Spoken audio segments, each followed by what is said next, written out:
আমার প্রশ্নটা হলো, যখন কোরআন নিজেই বিজ্ঞান সম্পর্কে এত কথা বলছে, তাহলে বিজ্ঞানের ক্ষেত্রে মুসলিমরা এত পিছিয়ে রয়েছে কেন?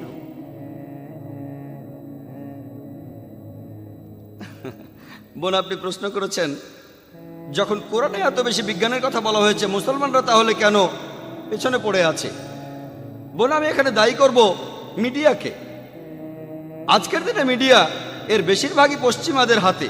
ইউরোপিয়ানরা মিডিয়া তাদের হাতে, স্যাটেলাইট তাদের হাতে, টেলিভিশন তাদের হাতে, CNN তাদের হাতে, BBC তাদের হাতে, সবই তাদের কবজায়। মিডিয়া এখন তাদের কবজায়। আর আমরা সবাই যে বইগুলো স্কুলে পড়ি, কলেজে যে বইগুলো পড়ি, আপনারা দেখবেন সেখানে অষ্টম থেকে দ্বাদশ শতাব্দীতে এই সময়টা ছিল অন্ধকারের যুগ। কাদের জন্য অন্ধকার? ইউরোপিয়ানদের অন্ধকার যুগ, পুরো পৃথিবী না। আরব এবং মুসলিমরা তখন অনেক বেশি উন্নত ছিল। অষ্টম থেকে দ্বাদশ শতাব্দীতে মুসলিমরা অনেক উন্নত ছিল, ইউরোপিয়ানরা পিছিয়ে ছিল। সেজন্য তারা বলে তখন পৃথিবী ছিল অন্ধকার যুগ। আসলে পৃথিবী অন্ধকার যুগে ছিল না, ইউরোপিয়ানরা অন্ধকারে ছিল। সেই সময়ের সামান্য যন্ত্রপাতি আর বিভিন্ন প্রযুক্তি দিয়ে অষ্টম থেকে দ্বাদশ শতাব্দীতে মুসলিম বিজ্ঞানীরা যে আবিষ্কার করেছেন সেটা অকল্পনীয়। এখন বিজ্ঞান অনেক উন্নত হয়েছে, অনেক আবিষ্কার হচ্ছে। তখনকার দিনের বিভিন্ন রকম সীমাবদ্ধতার মধ্যেও মুসলমান বিজ্ঞানীরা যে কত কিছু আবিষ্কার করেছিলেন সেটা অকল্পনীয়। যেমন ধরুন, আমি আমার লেকচারে বলেছি যে ইবনে নাফিস তিনি রক্ত সঞ্চালন প্রক্রিয়া আবিষ্কার করেন, কিন্তু মেডিকেল বইয়ে আছে, স্কুলের পাঠ্য বইতেও আছে, রক্ত সঞ্চালন প্রক্রিয়া কে আবিষ্কার করেন? William Harvey. সবাই উইলিয়াম হার্ভির নাম জানে, কেউ ইবনে নাফিসের নাম জানে না। ইবনে নাফিস রক্ত সঞ্চালনের কথা বলেছেন 400 বছর আগে। ইউরোপিয়ানরা পরবর্তীতে মুসলিমদের বইগুলো পড়েছে, তারপর সবাইকে বলেছে এটা তাদেরই আবিষ্কার। আপনারা যদি মুসলমানদের আবিষ্কারগুলো দেখেন, যেমন ধরেন আল ইদ্রিসি 1154 সালে তিনি প্রথম ব্যক্তি যিনি পৃথিবীর ম্যাপ আঁকেন, প্রথম পৃথিবীর ম্যাপ, প্রথম। ম্যাথমেটিক্স, মুসলমানরা ম্যাথমেটিক্সে অনেক উন্নত, আমরাই দশমিক পদ্ধতি চালু করেছি। আপনারা তো নম্বরগুলো জানেন, 1 2 3, এগুলো হলো আরবীয় সংখ্যা। এর বাদেও আরেকটা রোমান সংখ্যা আছে, এটাকে আরবীয় সংখ্যা বলা হয় কেন? কারণ আরবরাই এটা আবিষ্কার করেছে। দশমিক সংখ্যা আসলে আরবীয় সংখ্যা। প্রথম যে ব্যক্তি পিথাগোরাসের থিওরিটা প্রমাণ করেন তিনি আলতুসি। আমরা পিথাগোরাসের থিওরি জানি, কিন্তু আলতুসির নাম জানি না। তিনি প্রমাণ করেছেন যে অতিভুজের বর্গ সমান হলো অন্য দুই বাহুর বর্গের যোগফলের সমান।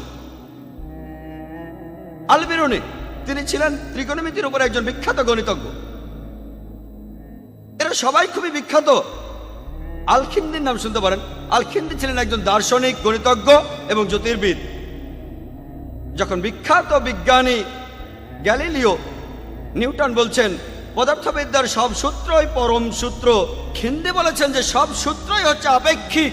আর এখন আমরা জানি আপেক্ষিকতাবাদের সূত্র প্রমাণ করেছেন অ্যালবার্ট আইনস্টাইন। কেউ আল-খিন্দির নাম জানে না। তিনি প্রথম ব্যক্তি যিনি আপেক্ষিকতাবাদ এ সম্পর্কে কথা বলেছেন। পরবর্তীতে এই সম্পর্কে গবেষণা করে তিনি আপেক্ষিকতাবাদ সম্পর্কে বলেছেন। কয়জন এই 3 ভাইয়ের নাম জানে? মোহাম্মদ, শাকের আর হাসান। তাদের কথা কয়জন জানে? তারা পৃথিবীর পরিধির কথা বলেছিল লোহিত সাগরের একটা কৌণিক বিন্দু থেকে। তখন মানুষ ভাবত যে পৃথিবী সমতল। কেমিস্ট্রি, মুসলমানরা কেমিস্ট্রিতে অনেক উন্নত ছিল।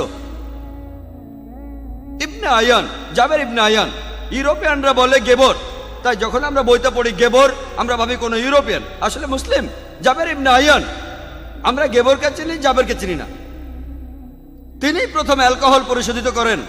অ্যালকোহল এসেছে আরবি শব্দ আলগুল থেকে, অর্থাৎ ভূত, খারাপ প্রেতাত্মা। অ্যালকোহল আরবি শব্দ। তিনি কেমিস্ট্রির উপরে 2000 পৃষ্ঠার বই লিখেছেন। মোহাম্মদ জাকারিয়া রাজি, তিনি মেডিসিনে বিখ্যাত ছিলেন। তিনি গুটি বসন্ত এবং হামের ব্যাপারে বিখ্যাত চিকিৎসক ছিলেন। তিনি প্রথম পারদ মেশানো মলম ব্যবহার করেন।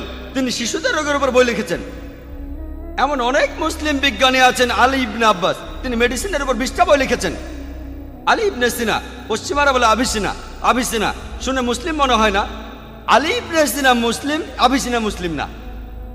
তাকে তখন বলা হতো প্রাচ্যের অ্যারিস্টটল। তিনি একটা বই লিখেছিলেন, কানুন। এই বইটা মেডিসিনের পাঠ্য বই হিসেবে বিভিন্ন জায়গায় পড়ানো হয়েছে 17শ শতাব্দী পর্যন্ত। ইবনে জুহরের নাম কে জানে? তিনি হলেন আলেকজান্দ্রিয়ার পর প্রথম কেউ যিনি প্যারাসাইটোলজি নিয়ে কথা বলেছেন, এইচ মাইটের কথা বলেছেন, পেরিকার্ডাইটিস, তিনি ওটাইটিস মিডিয়ার কথা বলেছেন, ট্র্যাকিওটমি। অনেক চিকিৎসক আল জাহারি ছিলেন বিখ্যাত ডেন্টিস্ট, একজন সার্জন, এছাড়াও একজন প্রসূতি বিশেষজ্ঞ। তিনি সার্জারির বিভিন্ন রকম যন্ত্রপাতি আবিষ্কার করেন, গাইনোকোলজি আর ডেন্টিস্ট্রির যন্ত্রপাতি। আমরা অনেকেই হয়তো এগুলো জানি, কিন্তু মিডিয়া এখন রয়েছে পশ্চিমাদের হাতে। মুসলিমরা অনেক উন্নত, তবে আপনার কথাটা আমি মানছি, বর্তমানে আজকে মুসলিমরা জ্ঞানে বিজ্ঞানে পিছিয়ে যাচ্ছে। কারণটা জানেন?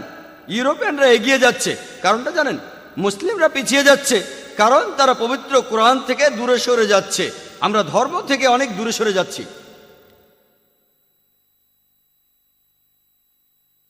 আর ইউরোপিয়ানরা কেন এত উন্নত হলো জানেন? ধর্ম থেকে তারাও দূরে সরে যাচ্ছে। ইউরোপিয়ানরা উন্নত হচ্ছে কারণ তারা ধর্ম থেকে দূরে সরে যাচ্ছে। মুসলিমরা আমরা পিছিয়ে যাচ্ছি কারণ আমরাও ধর্ম থেকে দূরে সরে যাচ্ছি। এখানে আমি মুসলিম ভাই বোনদের অনুরোধ করব, অমুসলিমদেরও বলবো, আপনাদের সবাইকে বলছি, কেন আপনারা পবিত্র কোরআন পড়বেন না অর্থ বুঝে? কেন আমরা আয়াতগুলোর অর্থ বুঝবো না? আমরা কোরআন নিয়ে যা করি চুমু দিয়ে উপরে রেখে দেই। কোরআন শুধু চুমু খেয়ে উপরে রাখার জন্য নয়, দৈনন্দিন জীবনে কোরআনের নীতি প্রয়োগ করতে হবে।